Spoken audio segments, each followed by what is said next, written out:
Hello, I'm Joni. I'm mother of the bride. And this video is about wedding registries. Wedding registries are more popular today than they've ever been. Why is that? Well, one of the things is that people are getting married later. They've often lived together and set up a home before they actually have their marriage, or they've had independent apartments before they decide to move in together. Now this means that they've got the basics of a home. They've got the basic furniture and they've equipped even a small kitchen. So it's very difficult for guests to go into a nice shop and decide, what would they like? Shall I get them a toaster? Frankly, if one of that couple eats toast, you can be sure they've got a toaster, and they've probably got a trendy one that you would never have thought of buying. So wedding registries are there really to guide guests towards the colours, the designs, the style, the designers of products for the home that the couple really enjoy. Now, I for one thought at first that a wedding registry was a bit pushy. It's basically saying, look, these are the things I want, get me one. But actually, when I started to think about it, when my daughter got married, I realised that I did need a bit of help with which designers she liked. I thought I knew, but frankly, I didn't really know. The other thing that a wedding registry can do is it can add treats. Now, if you've got a lot of stuff, or at least if you're living in small accommodation and you don't have much room for more stuff, then you want experiences. We can now say, I want you to have a wonderful time on your honeymoon, so I want to buy you this. When my daughter was getting married, she was overwhelmed by the number of wedding registries that you can find online. This was something that I could help her with. I said, well, what about if I make you a short list and you can decide between those? Because probably like your daughter, she was working full-time and had a busy social life. So I drew up a list of questions I had to ask her so that I could decide between wedding registries. Here are my list of questions. Does the couple want products or cash or both? Honey funds. Does the wedding registry have to include money for the honeymoon? If the couple wants a cash collection service, basically, where you put into a fund, just make sure that any older guests have the opportunity to buy a physical product, a gift, if they so wish. Does the couple want to crowdfund, basically, for large items? So perhaps they need a new sofa, but they can't ask one guest to buy that sofa. Wedding registries now have the opportunity where you can put in a certain amount towards a larger gift. And of course, nobody knows how much you've put in apart from the couple. Some couples want to offer their guests the opportunity simply to donate to a charity. And some wedding registries have their favourite charities, or they allow that sort of donation. What sort of products does your daughter and her husband-to-be want on that wedding registry? Do they want middle of the road, very useful products, the sort of things that, if I think about the States, I used to buy from Bed Bath & Beyond, for example? Or do they want really stylish items for their home?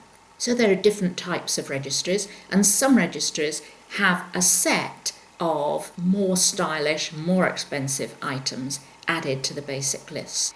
Wedding registries can be general, online, sourcing from everywhere, or they can be attached to one store, like John Lewis in the UK, which is the UK's most popular store-based wedding registry. John Lewis offers so many products, and they have such a very, very good reputation for the quality of what they offer, that many couples will decide on a store like that for the wedding registry. But if they are looking for special or specific designers, they may prefer to use a wedding registry that offers from many stores.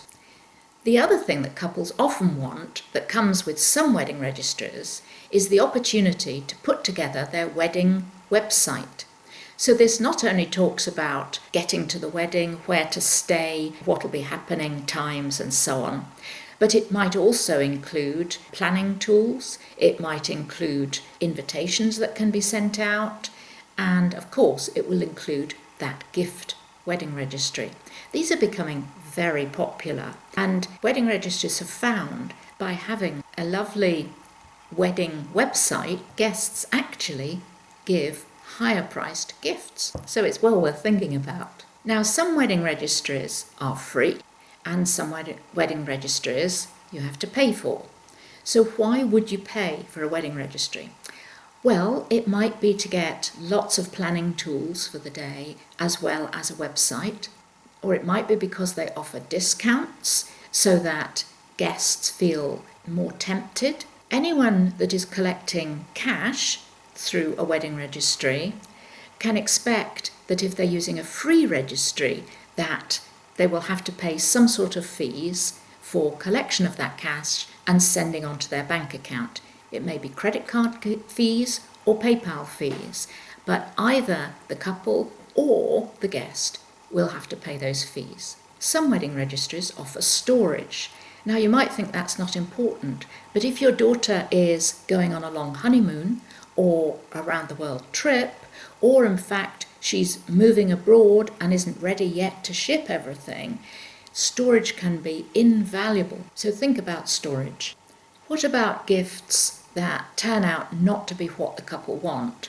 Perhaps somebody gifted them the same item off list, or perhaps they've changed their mind, or perhaps because they didn't get other things in the set, now that one or two things looks a bit pointless. Most wedding registries will ask the couple to confirm that these are the gifts that they want when the wedding registry is complete.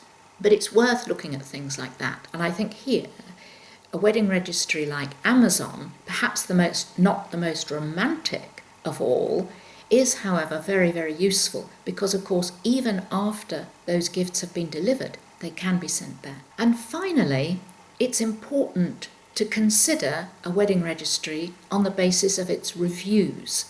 Now, if it's from a store that you know well, there's no problem. But, a wedding registry is a very simple business to set up. You collect money from lots of people who don't know you. You say you're going to buy certain gifts with it, and you say you're going to send cash and gifts to the couple. But what happens if you've got bad cash flow?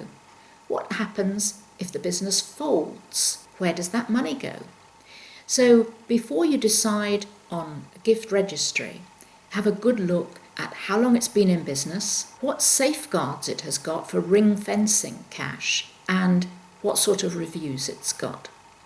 I've written an article about this on my website, and of course I've only included wedding registries that have got good reviews and have been in business for a while. So this could be a nice opportunity for you and your daughter to get together and get to know each other a little bit more. And by that I mean that once your daughter has decided on her wedding registry, why not go through that catalogue of potential gifts with her and just find out which things really pique her interest. They may be the same as you, her taste may be very different, but the more you know about her taste, the more you know about her really, and that's always worthwhile, isn't it? So that's wedding registries, and if you'd like to know more, then go onto my website at imotherofthebride.com. I've listed all the major wedding registries and the fors and againsts, and also, of course, answered all those questions about each one. So you should be able to, much more quickly than I could, research which ones are going to be the best.